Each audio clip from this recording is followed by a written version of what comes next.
Good evening, everyone. Welcome back to Eloquent English Enterprise. I'd left the video incomplete, not exactly. I had recorded the first part of how to answer questions in the literary section or in the literature section in the question paper. So I'm back with the second and concluding part of that presentation. To keep the video short, I will not waste any more time in introductions. So straight away, let's go to the presentation. Right. So here it is. Share. All right. So welcome back, dear viewers, to Eloquent English Enterprise, and a warm welcome to my old friends and fresh welcome to all the new subscribers who joined in this last 1 week. So today we are going to discuss essay type questions and reference to context questions, the RTC, in both kinds of question papers, the CBSE and the ICSE. So first, let's discuss the essay type questions. Now, the focus in essay type questions is like they require a detailed and analytical response to a broader question, it's something analytical. It's not just straight to the point kind of an answer. Here, they see how much you have understood the text, right? So the key points to remember are, firstly, provide a clear introduction that states your main argument or thesis, right? Then develop your argument with several supporting paragraphs and focus on a specific aspect of the question. Okay, the question is asking you about something, typically something very, very clearly. They're asking you to get on the nitty-gritties of a particular aspect in the story, right? So now, how to continue this kind of an answer? The key points on writing of essay type questions, we will continue. Firstly, when you are answering, use textual evidence, that is quotations. Use as much of textual, the extract, however much you may remember, to support each of your points. That fetches maximum marks. Analyze the significance of the evidence and explain how it relates to your argument. Like the evidence which you're providing, how does it relate to your argument? How does it support the argument that you have put up? Conclude by summarizing your main points and restating your thesis. That is, you have to give a conclusion. Just as you write a normal essay, there is an introduction, then the main body, the content, and then you conclude it. So here also give a proper conclusion to your answer. And also, do not forget the word limit. If it's 100 to 150 words, do not make it longer than 155 words. Try to practice to keep your word limit in control. Now, let's discuss one example from CBSE. The question is from the poem, A Tiger in the Zoo, and it contrasts the life of a tiger in captivity with a tiger in its natural habitat. So the answer, when you have to give, you have to introduce briefly the poem and its central content, right? And the contrast. What's the life of a tiger in the zoo or in a zoo, and how does the tiger live in its natural habitat? So body paragraph 1 would include the description of a tiger's life in the zoo, using quotations to show the confinement and loss of freedom. Bars, bars made of cement, the lights, the shadowing, lights when nightfall happens. It looks at the starry sky and sighs.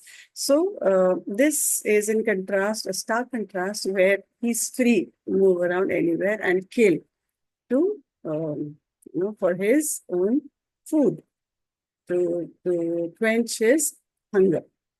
Right? The second paragraph would include, or it would entail, contrast with his natural habitat, which I've already spoken, again using quotations to illustrate its freedom and power when it is in a jungle, in its natural habitat. And when you conclude, You will summarize the poem's message about the importance of freedom and the cruelty of captivity. Whether it's an animal or a human being, nobody wants to live in captivity. It's just not acceptable, right? Now, example from ICSE. The question is, discuss the role of Shylock in The Merchant of Venice. Is he purely a villain, or is there more to his character? So the answer, first, the first one is the introduction. So you introduce Shylock and his significance in the play. Like, who's Shylock? What does he do? How does the story advance? What is the significance of his role in the story? The first paragraph will have a discussion of Shylock's villainous traits, providing textual evidence of his greed and vengefulness. He is a very revengeful person and he hates Antonio, the key character of the play. Second paragraph, here you will explore the possibility of other dimensions to his character. Why is he like that? Because if a person is behaving in a certain way, there has to be a reason behind it. So the reasons could be his experiences of prejudice and his sense of justice. He's always been denied justice, so he also tries to deny justice to Antonio because this is the first time he's got a chance to avenge his insults in the past. In conclusion, you will offer a balanced assessment of Shylock's character. You will acknowledge both his negative and potentially sympathetic qualities. He loves his daughter, but she also runs away. So he's had bad experiences, and obviously he behaves the way he does because of the reasons of the past, his experiences. Okay, now we'll come to reference to context or the RTC questions. Now here the focus is that these questions provide a short extract from the text. It could be a poem, it could be a prose, and they ask you to explain its significance within the larger work. Okay, so the key points are identify the speaker. You have to know who's the speaker, the setting, the kind of backdrop, and the context of the extract, like in which context are we talking. Explain the literal meaning of the extract. You have to know the meaning. You must explain if it's required. Analyze the deeper meaning, themes, or literary devices present in the extract. It depends on the kind of question or questions which are being asked. Discuss the significance of the extract in relation to the plot, its character development, or overall message of the work.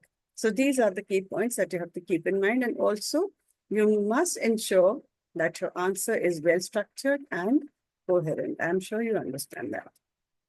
Okay, now, for example, the extract, he won't do what you tell him.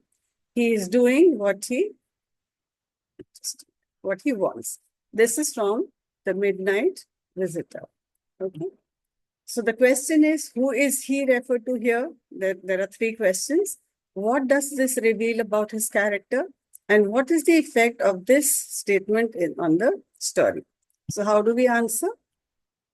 The first one, the context. Explain where this line occurs in the story and who is speaking. Who's the speaker? You'll have to mention even the story.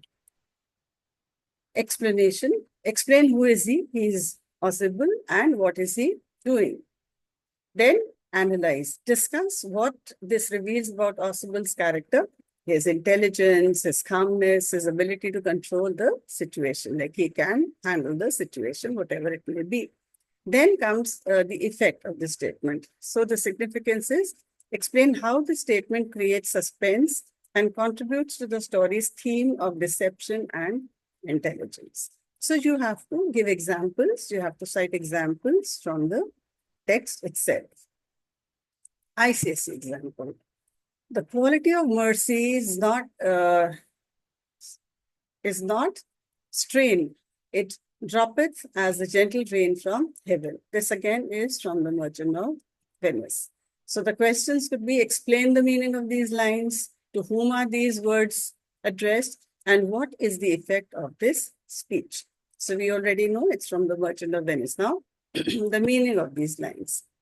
So the context is identify the speaker. This is Portia, wife of Bassanio, who is held by Antonio to marry Portia.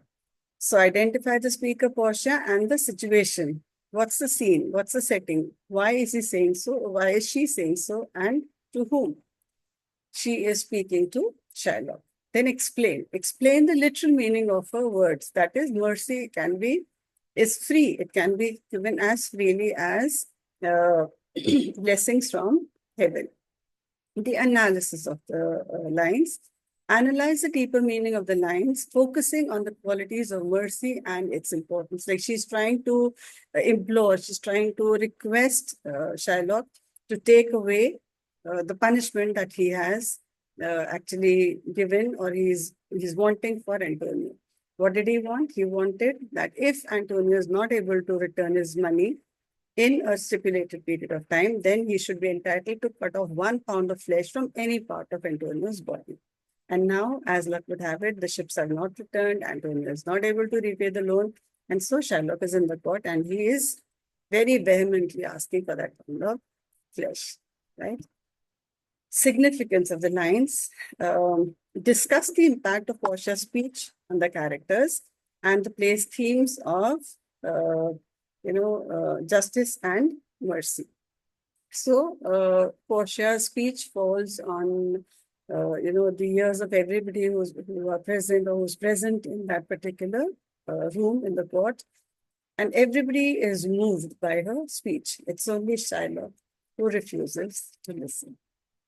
So to sum up, by keeping these points in mind and practicing with examples, students can effectively tackle different types of literature questions in their CBSE and ICSE exams and demonstrate a strong understanding of the text. So these are some main points which I wanted to discuss.